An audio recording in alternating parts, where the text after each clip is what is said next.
Uh, Hello, in this video we will take a look at some properties of modulus and arguments of a complex number z. Okay, some properties.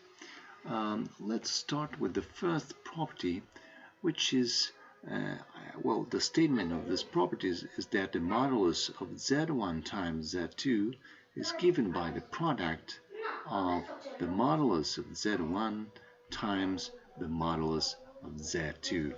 Okay, to prove this, let us express z1 in its exponential form as rho sub 1 e to j theta 1, while z sub 2 is given by rho sub 2 e to raise it to j theta 2.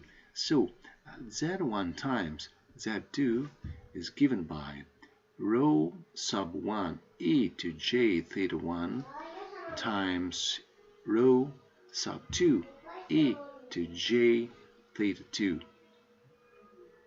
So we want to evaluate the modulus of this complex number, but this is the same as rho 1 rho 2 e to j theta 1 plus theta 2, and this is a complex number, and the modulus of this complex numbers is of course the product rho sub 1 rho sub 2, because we know that the modulus of this is a complex number expressed in an exponential form, so the real number that multiply the exponential is the modulus of this number. So what I got here is that this is exactly rho 1 rho 2, but rho 1 rho 2, what is if not the modulus of z1 times the modulus of z2? Yes, because rho 1 is exactly the modulus of z1, while rho 2 is exactly the modulus of z2, and this is what we were trying to show. In the same way, we could also express the argument of z1 times z2 as the sum of the argument of z1 and the argument of z2, and this also is very straightforward to prove, exactly in the same way as we did before, because we just need to express z1 and z2 in their exponential form, and we will see that the product have an argument that is the sum of the arguments of the single factors.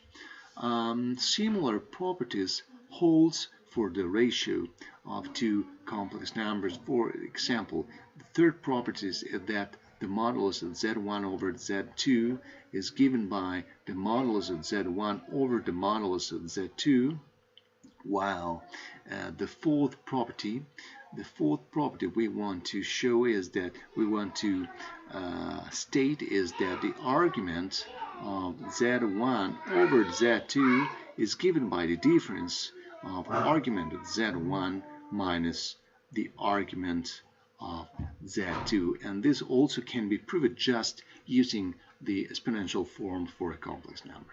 Now let's see some numeric examples just to make some practice and to apply these formulas.